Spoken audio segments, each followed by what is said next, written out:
Oh, no. Please tell me this is a joke. No, it's not. Internet. There we go.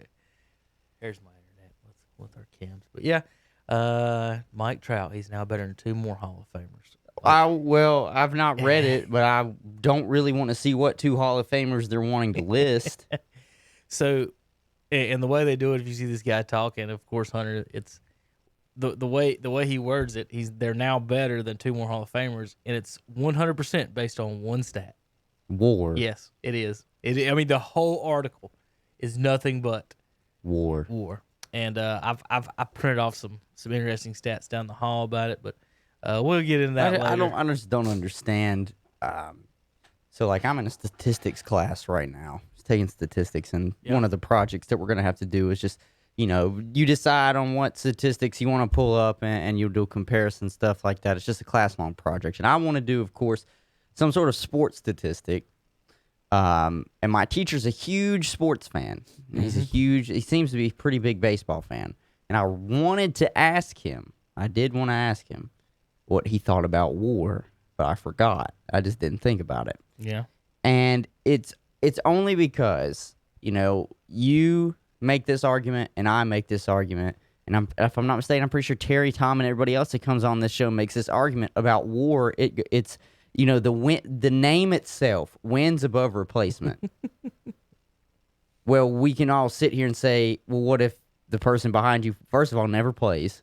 It should be 4. And is a scrub. 4, shouldn't it? FWAR. For fictitious. Okay, yeah.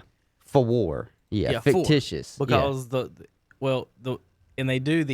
don't, like you said, they don't use your average replacement player. Mm-hmm. They use his replacement player. They use whatever the average is. But nonetheless. But not only that, but it's just one of those things where, say, wins above replacement, and it apparently holds so much weight. Like, how important is that stat? Yet his team is last in their own division. Right. They don't even count actual wins. So to me, Hunter, the way you would do it would be like, okay, in the 12 games that we won, how much did he help in those games? Yeah. But you can get war, apparently, in a loss. So that's not a win. Then it didn't help you win, right? Exactly. So if you go and count all the players and count up all their war, it doesn't add up to their win total. So it doesn't actually count actual wins. So there is no comparison of their actual wins and their actual losses. It's what would happen if another guy was. It's so weirdly random. And to me, look, if that's a stat you want to use and that's a stat somebody likes, fine. But to use that as the all-determining factor on who is a Hall of Famer and who's better than who, because I could argue this year, I seriously can sit here and argue Max Fried is the better player this year than Mike Trout, just based off of WAR. Okay, well, and that actually comes into play right now. For example, but that's him as a pitcher. He doesn't even get to hit. Trout with 12 wins has better WAR than Freddie Freeman does. Now, who has helped their team more this year? Freddie Freeman. We have 20 wins on the season. And Freddie Freeman fought the coronavirus, too. Yeah. And he's out here helping I didn't want to start with war, but you kind of, since you're talking about your project, we can. No, I mean, we don't have to. We can start with, but you brought up the story, and... Yeah, go ahead. I'll run down the hall and grab my sheet, and I just need to get my hat anyway, too. So the 2 guys are Larry Walker and Jim Thome. Larry Walker and Jim Thome. I don't think I can agree with the Larry Walker. Jim Thome, maybe. Jim Thome was great, though, for what he did. He was great. I don't know. And then, and not to mention, Kevin just runs down here, goes off to get his hat, and I'm looking here as another story. Fernando Tatis Jr. versus Mike Trout. Which player would you rather have for the next decade? And you can't ask that. You can't compare these 2 players. You can't, because Mike Trout's pushing 30 and Fernando Tatis is in his early 20s. So the easy answer for me is I'm going to take the younger guy in Tatis, and not only that, but it's relevancy. It's relevancy biased, because Tatis Jr. is having a hell of a year. Maybe I want Dansby Swanson over Tatis Jr. As a Braves fan, I think Dansby Swanson has done a great job this year. It all depends on what you need and the positions that you're looking to fill. You're asking me if I want what looks to be, if he projects out to stay this way, a transcendent shortstop talent, You know, he's got the power to be able to launch home runs. He can make contact with the ball, good batting average, and he's outstanding in the field. Or do I want the guy that I could really just put in right field and is going to either walk or strike out? I mean, get me a home run. I don't know. That's weird to me. Yeah, you know, you just walked down here, and I didn't know if you saw this one either, this story as well. One? Yeah, the Tatis versus Mike Trout. And I'm like, first of all, because shortstop every time. Folks. It says, which player would you rather have for the next decade? The you shortstop. Can't, that, but it's also, you can't ask that question and compare those two. Because it's the same thing that you always say, where it's like, they're always like, well, Mike Trout is the youngest to do this. Yeah. Well, Mike Trout had only got in the league earlier than these guys did. So I expect him to have those numbers by this time. Now you're asking me which player would I rather have for the next decade. Well, Mike Trout is in his late 20s pushing 30s, and Tatis Jr. is in his early 20s and just getting started. So that's not close. And it's and that's such relevancy bias. Yeah. Tatis Jr. is good, but like we just saw that for this year. I mean, at least I've got a 9 going on 10 season span of what Mike Trout has done to decide on whether or not I want Mike Trout on my team. Tatis Jr., I've seen him, and this isn't even going to be the full 162 game season. No. So these statistics could be so swayed compared to what he does next year.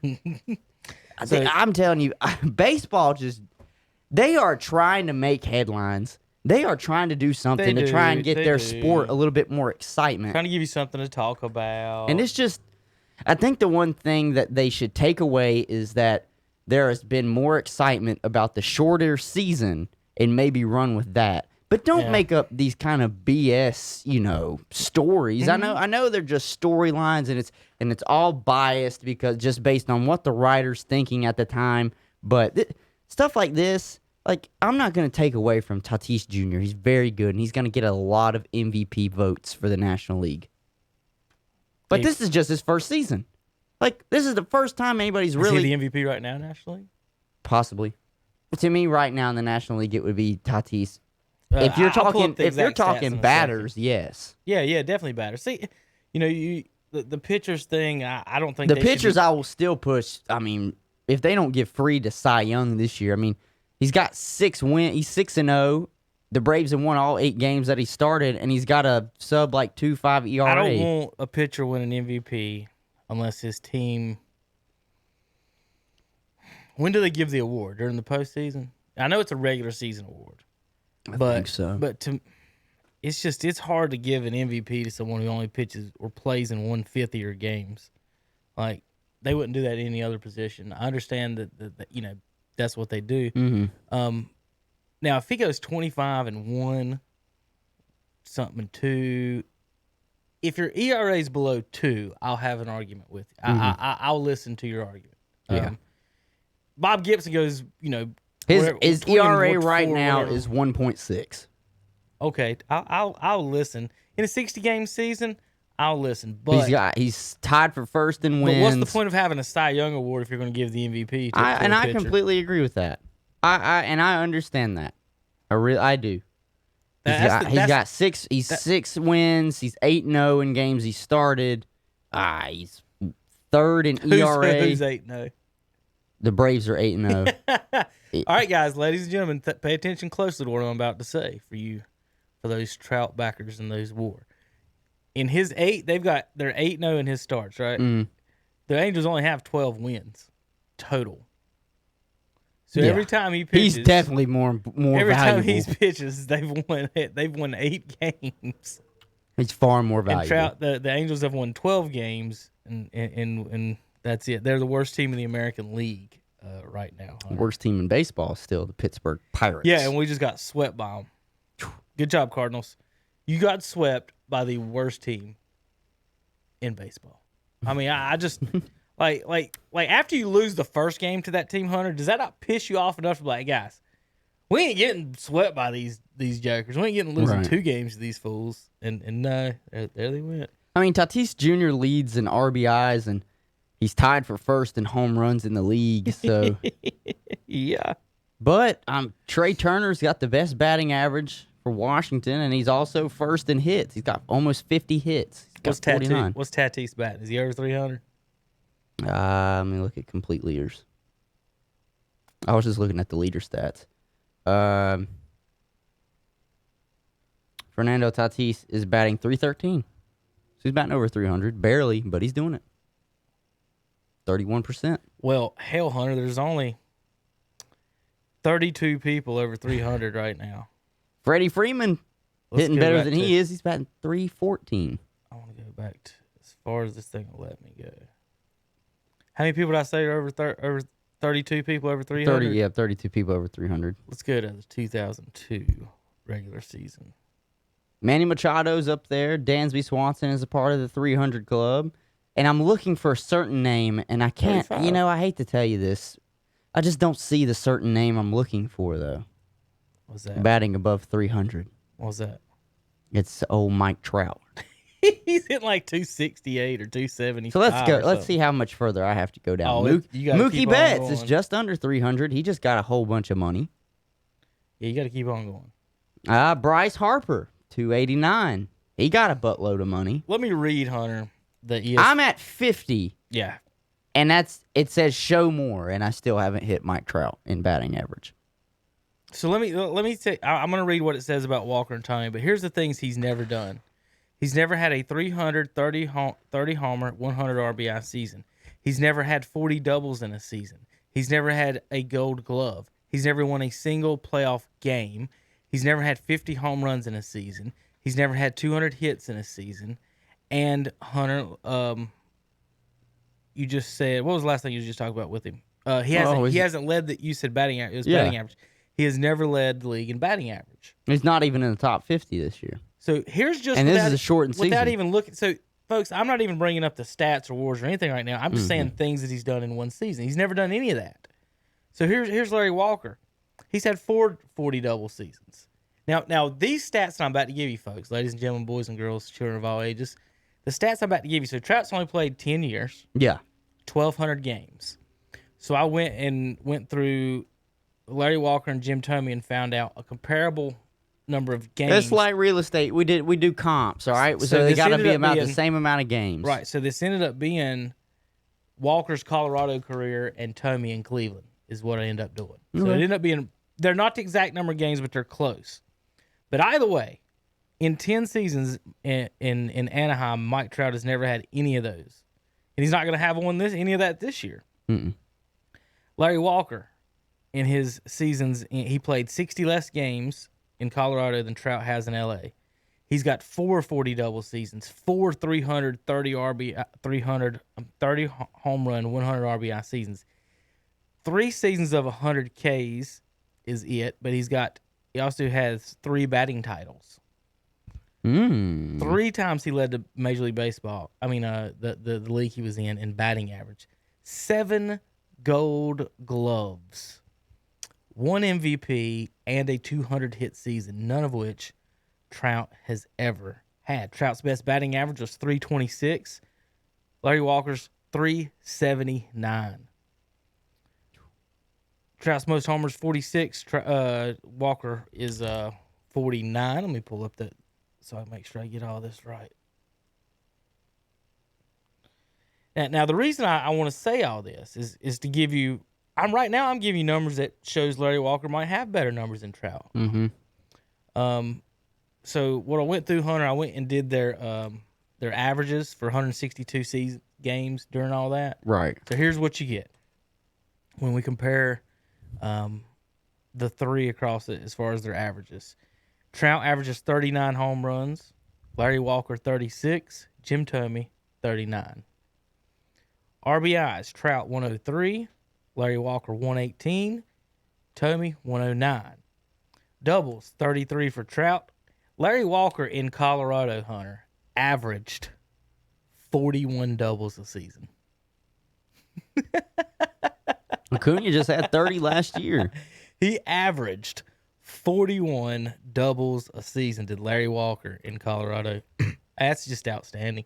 He played 10 years in Colorado, so he's basically this pretty much him and Trout are at the same point of their careers as he was in Colorado before he moved on. And Walker's got all of that more things than he don't. The couple of other things on the averages. Trout averaged 178 hits. Larry Walker 189. Jim Thome 157. Runs 122 for Trout, 124 for Walker, 108 for Thome. 117 walks for Thome, 108 walks for Trout, and 81 walks for Walker. So Walker's biggest thing is he didn't walk as much as them. But in the strikeout, he destroys them. Only 91 Ks per 162 games. Mike Trout averages 152 Ks in 162 games, and Thome 163 strikeouts in 100. Mike Trout almost averages one strikeout. There is a no game. almost. He does exactly. It's over that. It's 163.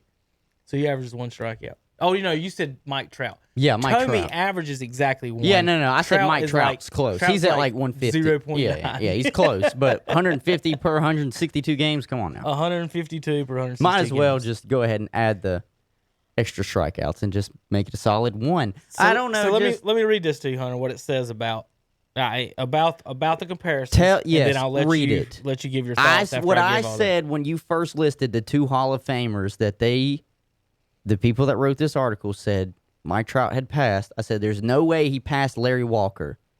Jim Thome it could be arguable, but there's no way he passed Larry Walker. The big thing with Thome is, are you going to sit here and say a guy with 297 home runs already has a better career than Jim Thome, who finished with, was it 600 home runs? Let me make sure I don't remember exactly how many. Pull that up. Listen, the whole Trout thing is you keep telling me that they keep telling me WAR, Hunter, wins above replacement. You've never won a playoff game.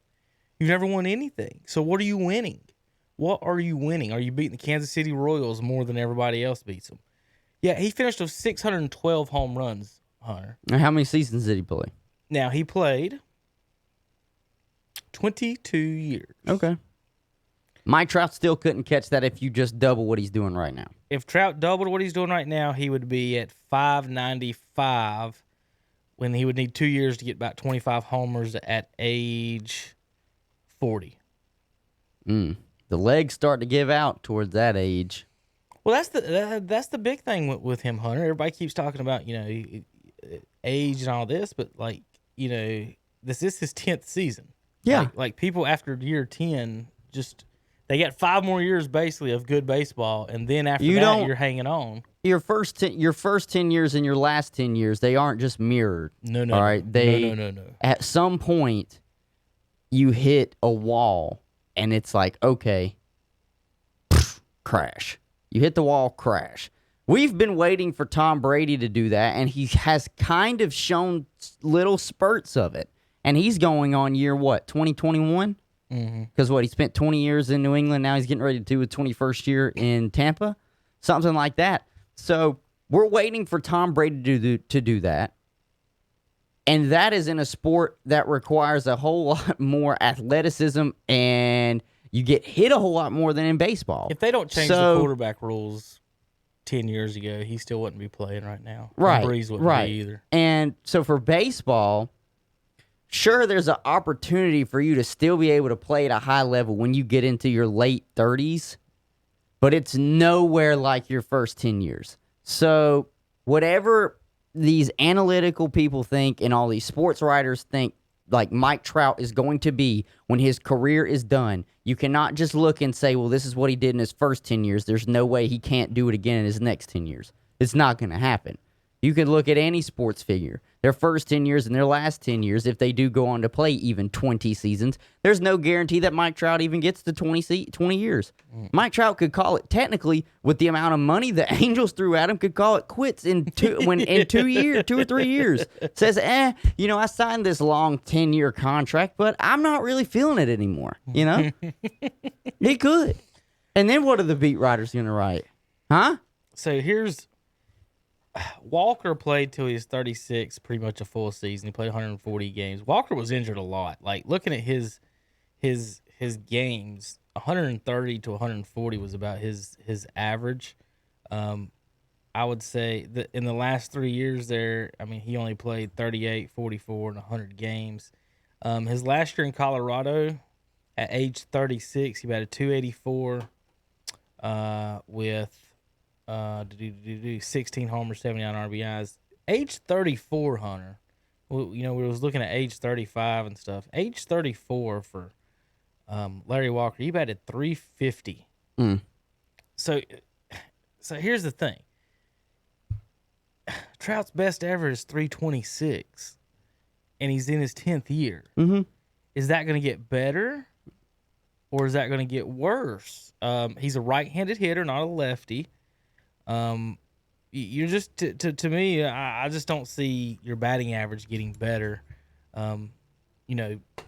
Walker was ripping it in Colorado. People want to talk about that. That might have something to do with it. But man, he was pretty decent in Montreal too. Colorado was pretty much the middle of his career, 28 through 36. So I mean, that's his. That's his. Prime is the word I was looking for. Prime. All right, let me read what it says about him so you can see what you say about it. All right, let me read Thome first, since you're more. I'm more inclined of maybe eventually. Well, see, I can't really give them that either because they just want to go off of WAR. That's the only thing and if WAR in baseball is your only argument, then I'm sorry we can't have the conversation. You can't just have one little tidbit that you want to throw back and forth in the conversation when somebody can come back at you with 5 or 6 different tidbits that proves you're one wrong. Okay, looking at Thome and Trout, their 162 game averages in Cleveland and Trout in Los Angeles are almost exactly the same. So it's 39 homers, 103, 109 RBI, 33, 31 doubles, 178, 157 hits, 122 runs, 108, 108 walks, 117 walks, 152 Ks to 163 Ks. What I would say, if you're comparing them, yes, if you was going to say, you'd say maybe Trout, maybe if he finished his career, you could argue that he's a better ball player if you want to say because of the center fieldness as opposed to the. But I don't know. Did Thome win a Gold Glove at first? Or I know in Cleveland he played a lot of first base, so I'm not even sure about that. Let's see if he did. No Gold Gloves for Thome. So it's just hard for someone to say that someone who only, I know he's got 5 maybe 10 more years left, but at 297 home runs, he's already had a better career than someone who had 600. Like 600 isn't a small number. We're not talking 400. They give you a pat on the back for making the 500 club. We're talking all-time 600 home runs. So, listen, that one's, I don't know. If your argument's War Hunter and you've never won a playoff game, your argument's War and you've only been to the playoffs once, and that's your overall argument, I don't know. Man, put it this way, I would fear Thome at bat more than I would Trout. Trout might walk, yeah, but Thome might he'll watch a lot of balls. Thome might hit it 500. He'll watch a lot of pitches if you're Mike Trout because you look at his strikeout numbers and you look at his walk numbers. He's gonna watch a lot of pitches go by. I agree. All right. Okay, so let me read. I still ain't read to you what they said about him, have I? All right. Well, I mean, if all they're going to try and do is convince me that the WAR is the reason, then I already know it's null and void. It's not even that. It's the way they put it is that it's not even questionable. Like, the way they put both of these is like... it's undisputed? So much better. Yeah, that's how it's put. How is it plausible that Trout is already better? The simple part of the answer is that for all our praise of how multidimensional he was, Thome couldn't really run. Trout has been worth 6 WAR more than Thome, about a third of Dave Kingman's career value with his base running alone. So in 10 years, he won 6 more games than Thome did with his base running, is what that just said. Oh my God. And the defensive value of a center fielder, and then it says, and a good one. Mike Trout's not even the best center fielder in baseball. No Gold Gloves. He's not even the best center fielder in today's game of baseball. I just want to know who does. I'm sorry. Who does the defensive values where catching 2 fly balls in a game is way more valuable than how many putouts you get at first base a game, throws, how many ground balls, covering bunts, knowing all the infield plays, the pickoffs, all that. Like, you're doing so much more. In first base, you stand in center field, you stand there eating sunflower seeds until someone hits one in the air. Yeah. Like, How many times they put a can? That's why a lot of who do you see they mic up during a game? It ain't the shortstop, I would imagine.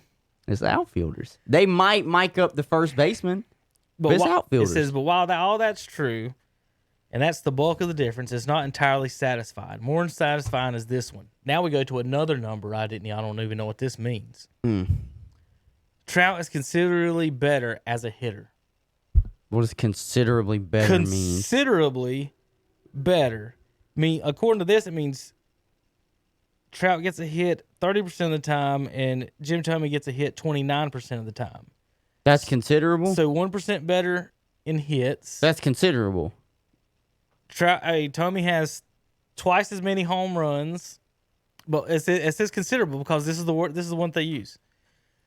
Thome's career OPS plus was 147, and Trout's worst is 168. Do you know what an OPS plus means? I don't. But on base percentage plus, whatever plus means. So it says Thome's best season by WAR would be Trout's 8th, and that's why he's way better. They made up these stats. Yeah. All right, and then let me give you the argument for Larry Walker. Larry Walker deserves every Hall of Fame vote he got, every MVP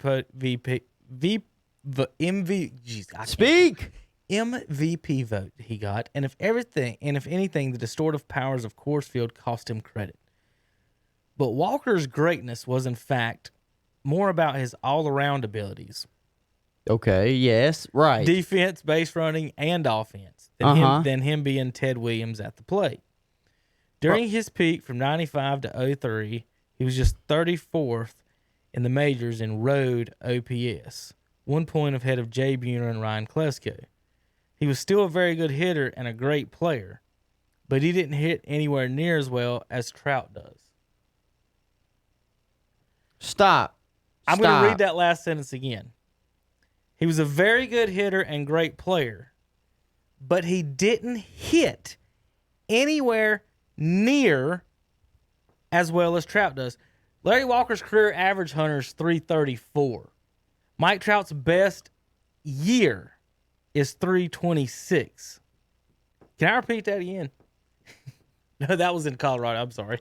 Larry Walker in Colorado, which is the same number of games as Trout, batted 334, and Mike Trout's best ever is 326. And then you type the words considerably better. No.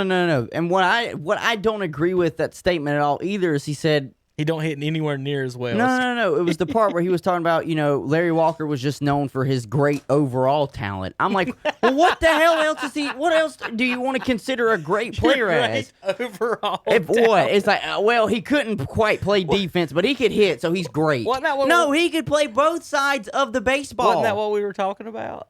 Isn't that what he said was the reason why Mike Trout was better than Jim Thome? Because he was all around. Because he was all around better.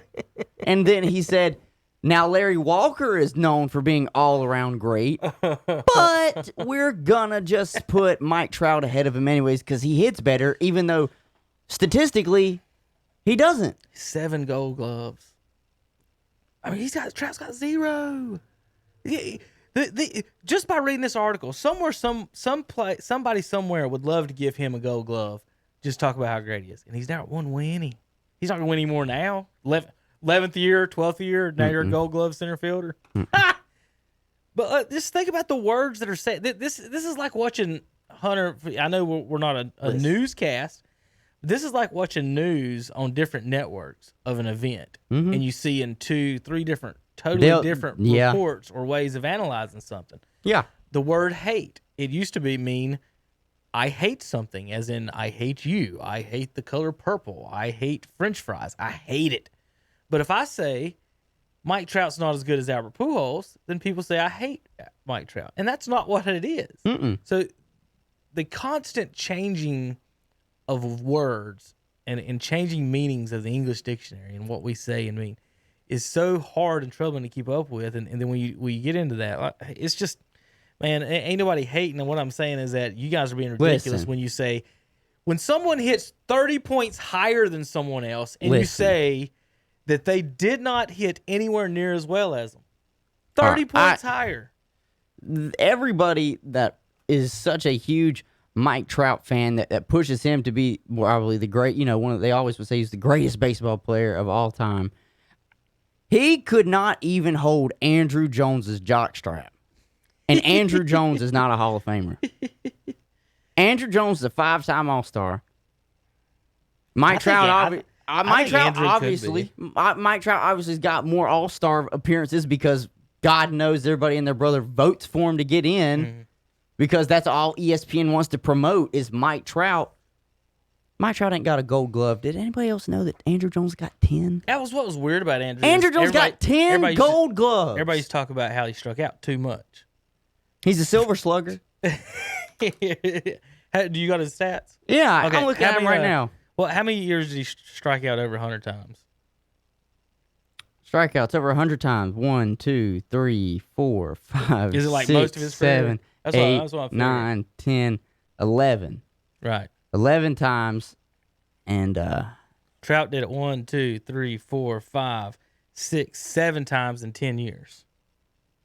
What's the most Andrew ever struck out in a season? The most he ever struck out in a season was 147.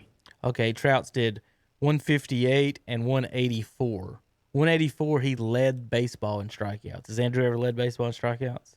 He's got a dark bold in strikeouts. He never led baseball in strikeouts. What does he lead baseball in? Does he got anything? He led baseball in RBIs in 2005. That's the National League. Let's quit saying baseball. It is National League is what they led in. Go ahead. Well, he had 128. So he's led in RBI. He led in home runs that season too with 51. Okay. Andrew Jones the next season had 129 RBIs on 41 home runs. He's also led in plate appearances and at-bats before, but... Has Andrew Jones ever scored 130 runs? Has he ever scored 130 runs? Mm-hmm. No. Has he ever had 200 hits? He had 122 runs in 2000. Has he ever had 200 hits? Yeah. No. He came close in 2000 with 199. Ooh, that's more than Trout's ever had in a season. What's the most doubles he's ever had? The most doubles he's ever had, 36, it looks like. Okay. Trout's at 39. Home runs 51. That's more than Trout. RBIs more than Trout. Stolen bases probably Trout's got the most. He had 49 in his second season or rookie year, basically. Yeah, Andrew didn't. Andrew got big late in his career. He put on some people weight. Used to hate on Andrew about is like I said the strikeouts, and then if you're going to sit there and turn around and say that, well damn, Trout led the league in strikeouts. All right, we didn't really want to get on all that big of a tangent today. It was just. When the articles come across the ESPN and people are tweeting about it and stuff, you just it's okay to compare folks, guys, but let's be easy on this. Hey, he didn't hit anywhere near as good, and he's 30 points higher. How about this? Larry Walker's career high and career batting average in 17 seasons is 317. Like Trout's best ever is 326. So that was what he averaged in 17 seasons. It's just insane. Trout's at 304 now. You think in 10 years he's going to be?